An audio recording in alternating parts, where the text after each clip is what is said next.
এই মাসে কোনো ব্যক্তি যদি 1 টাকা দান করে আল্লাহ তাআলা তাকে 70 টাকার সওয়াব দিয়ে দেন। আজকে আসলাম আমাদের মাদ্রাসায় কালাপাহাড়িয়া ইউনিয়নে বা কালাপাহাড়িয়া ওই এতিম মাদ্রাসা। তো এতিম মাদ্রাসায় আসলাম, এখানে এতিম বা যারা ছোট ছোট বাচ্চা আছে, তো এরা হইছে কোরআনের পাখি, এগুলো হইছে কোরআনের পাখি। যদি কিছু কেউ দিতে হয় তাহলে এই কোরআনের পাখিদেরকে দিবেন, দুনিয়াতেও শান্তি পাবেন, আখিরাতেও শান্তি পাবেন। যদি কোরআনের পাখিদের জন্য কিছু না কিছু করতে পারেন, তাহলে আমি মনে করি যে কোরআনের পাখিদের জন্য কিছু না কিছু হলেও করবেন, চেষ্টা করবেন আর কি। যদি আপনি সুস্থ থাকেন, ভালো থাকেন, বা আপনার যদি বাবা মা থেকে থাকে তাহলে আলহামদুলিল্লাহ, বাবা মা থেকে থাকলে আলহামদুলিল্লাহ। তো এইগুলো এখানে এটা এতিম মাদ্রাসা হয় কি, এদের বাবা মা নাই। এটা হুজুর এতিম মাদ্রাসা না? তো এটা এতিমখানা, এটা একদম খাস এতিমখানা। বিভিন্ন অঞ্চল থেকে যদি কেউ অর্থ সহযোগিতা করতে চায় তাহলে কিভাবে করবে বা আসবে কিভাবে, একটু এখানে হেল্প করেন।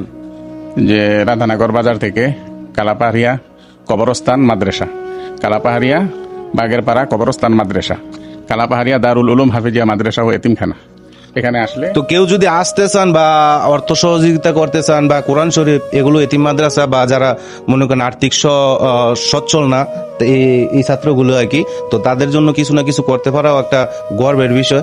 তো আমি মূলত আসছি এদের জন্য কিছু মানে দেওয়ার জন্য। আমি একজন ক্ষুদে মানুষ, তো হুজুর আমি কিছু টাকা দিতে চাই আর কি।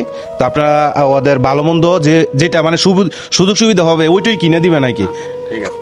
তো আমি এই জন্যই আসছি আর কি, মূলত যে আমি কিছু টাকা দেই আর এই ছোট ছোট বাচ্চাদের জন্য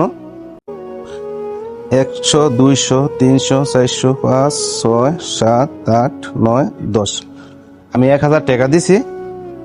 আমি তেমন বড় কোনো প্রতিষ্ঠিত মানুষ না, ক্ষুদে মানুষ।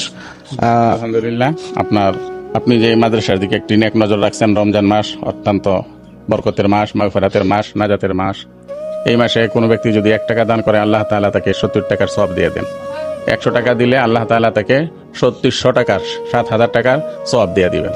এই জন্য আমরা যারাই পারি রমজান মাসে বেশি বেশি করে আমাদের যারা আত্মীয় স্বজন, বাবা মা, দাদা দাদি, মুরব্বীরা যারা কবরে শুয়ে আছেন, তাদের মাগফিরাতের জন্য আমরা বেশি বেশি দানের হাতকে বাড়িয়ে দিই।